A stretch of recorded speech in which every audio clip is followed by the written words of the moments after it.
Sir मेरा prospect पूछता है कि बड़ा बिजनेस में कमीशन रेगुलरली मिलता है या नहीं मिलता है।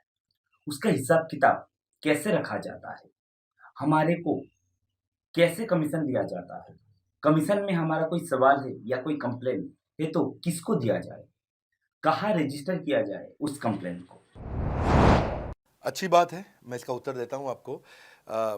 इसीलिए पहले पिक्चरों में बोला जाता था ना बाप बड़ा ना भैया, सबसे बड़ा रुपया।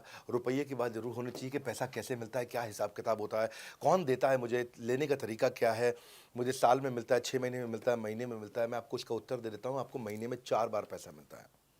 हमारा महीने के में 4 बार आपको पे आउट का सिस्टम है।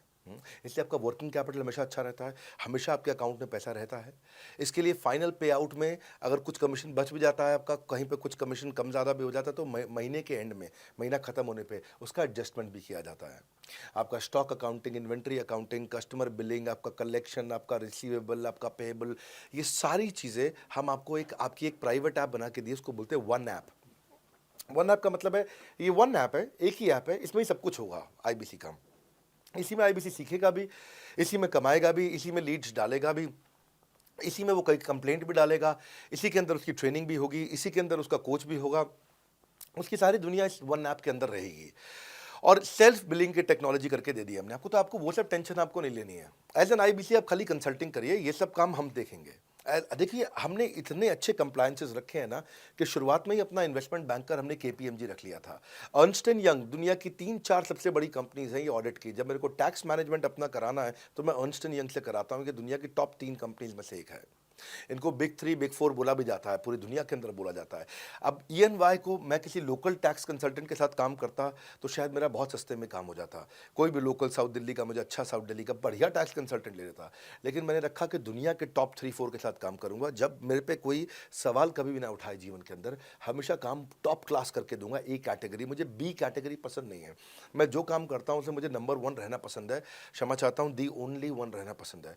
तो हम लोगों ने ऐसे ही किया कि रियल टाइम कमीशन दिया, कंप्लेंट मैनेजमेंट सिस्टम बना दिया। अगर आपका कोई सुझाव है, कोई फीडबैक है, कोई क्वेश्चन है, कोई कंप्लेंट है, हमारा 98.5 आउट ऑफ 100 कंप्लेंट्स या रेजोल्यूशन सेम डे खत्म हो जाती हैं। हमारा टारगेट है कि हम रोज रात को, आज के दिन तक, सुबह से शाम तक की जितनी भी कंप्लेंट, सजेशन, क्वेश्चन, डिस्कशन आए वो रात भर तक खत्म होकर जाए।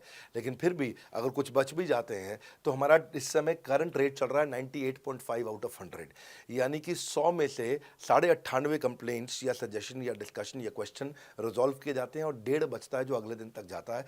वो भी इसलिए कई बार कि कोई रात को लेट हो जाती हैं कुछ, तो हम, हाँ, तारीख बदलने से पहले, 12 बजने से पहले पहले उसे ख़त्म करना होता है।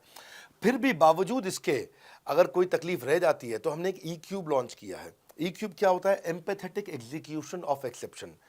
आप ऐसे समझिए कि सारी कंप्लेंट्स तो रिजॉल्व हो जाती हैं, पर कोई अजीब सी ऐसी नई कंप्लेंट आ गई जो हमारी किसी पॉलिसी में ही नहीं है। आज तक हमारी 742 पॉलिसीज बन चुकी हैं, 742 प्रोसेस डॉक्यूमेंट बन चुके हैं। अगर कोई पॉलिसी में ही नहीं है तो उसको रिजॉल्व करना मुश्किल होता है जूनियर लेवल पे, जो हमारा पूरा टीम काम कर रहा है उसमें। उसके अंदर हमारा कुछ सैकड़ों लोगों का पूरा एक कॉन्टैक्ट सेंटर है, कॉल सेंटर है, जो सर्विस सेंटर जिसको बोलते हैं, जहाँ वो लोग काम कर रहे होते हैं, लगातार सबसे इंटरैक्ट करते रहते हैं। लेकिन अगर कोई नई चीज़ आ गई जो कि 742 पॉलिसीज़ के अंदर नहीं है, तो अगले 3 दिन के अंदर 743वीं पॉलिसी बनेगी, फिर 744वीं पॉलिसी बनेगी और उसका रेजोल्यूशन उसको दिया जाएगा। इसको बोलते हैं ई क्यूब। एम्पैथेटिक, यानी कि इस व्यक्ति का कोई प्रॉब्लम सॉल्व कर नहीं पा रहा था तो मुझे एम्पैथी देनी है। एग्जीक्यूशन सॉल्व करूंगा एक्सेप्शन की, क्योंकि ये प्रॉब्लम पहले कभी नहीं आई, ये एक्सेप्शन है, ये नई प्रॉब्लम है। तो इसी के लिए हमने एक कंप्लेंट मैनेजमेंट सिस्टम बनाया पूरा।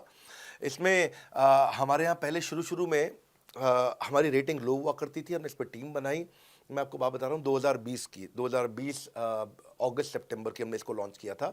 जिस साल हमने आईबीसी लॉन्च करने के 4-5 महीने बाद लॉन्च किया इसको, क्योंकि तब हमारे को उसकी नीड समझ में आई। फिर सजेशन, फीडबैक, क्वेश्चन, कंप्लेंट सब आने लगे और इसको हमने रिजॉल्व करना शुरू किया। और मुझे याद है कि हम लोग जब तक 2021 मार्च तक आए थे तो हमारी रेटिंग 9.6 आउट ऑफ 10 हो चुकी थी।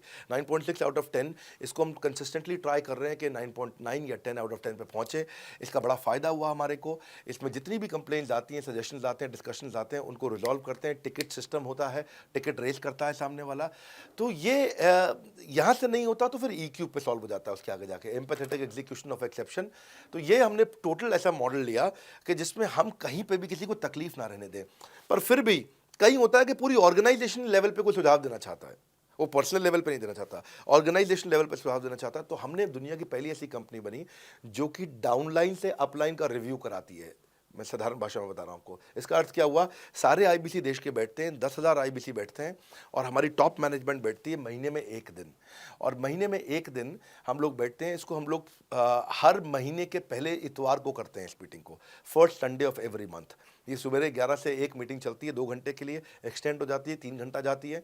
यहाँ पे जितने भी हमारे आईबीसी हैं वो हमारी टॉप मैनेजमेंट, यानी कि मैं CEO, chief operating officer, chief strategy officer, chief financial officer, chief learning officer, chief technology officer, chief product officer, chief service excellence officer, ये सारे के सारे जितने भी चीफ है हमारी कंपनी के, ये सब बैठते हैं। और कोई भी आईबीसी पब्लिक में 10,000 लोगों के सामने हमसे कोई भी सवाल कर सकता है।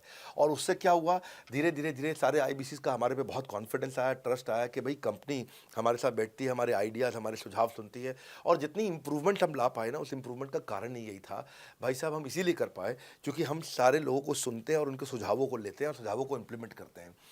हर बार इतने सुझाव आ जाते हैं, इतने सुझाव आ जाते हैं, तो हमारा भी ये मानना है कि आप 4 नई चीज़ लॉन्च करो, 3 फेल होंगी, 1 सक्सेसफुल होगी। फिर 4 नई चीज़ लॉन्च करो, 3 फेल होंगी, 1 सक्सेसफुल होगी। फिर 4 नई चीज़ लॉन्च करो, 3 फेल होंगी, 1 सक्सेसफुल होगी। और इस तरह एक सक्सेसफुल करते करते करते करते करते हम इंक्रीमेंटली इतना आगे जाते हैं कि उसका रिजल्ट एक्सपोनेंशियल हो जाता है।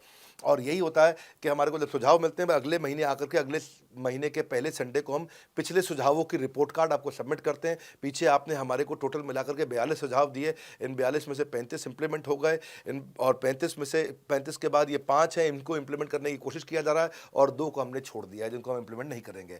इस तरह सामने वाले सारे के सारे 10,000 आईबीसीज को, जो 10,000 आते हैं, एक बार में हम 10,000 लोगों को बुला लेते हैं और उनका सबका बड़ा कॉन्फिडेंस बढ़ता है और वो देखते हैं, फिर अगली बार वो और आके सुझाव देते हैं। पहले से ही अपना स्लॉट बुक कर लेते हैं कि मैं सुझाव देना चाहूँगा। तो बेसिकली आपकी किसी भी समस्या को सुलझाने के लिए हम कंटिन्यूसली लगे रहते हैं। और आपका कमीशन, जो आपने जहाँ प्रश्न पूछा था, वो तो एक बहुत छोटी चीज़ है। आईबीसी का कमीशन तो छोड़िए, हम अपने एम्प्लॉयज़ भी हैं, आज तक कभी भी उनकी तनख्वाह 30 तारीख से लेट नहीं हुई है। अगर 30 का महीना तो 30 को तनख्वाह मिलेगी, 31 का महीना तो 31 की दोपहर को तनख्वाह मिल जाएगी।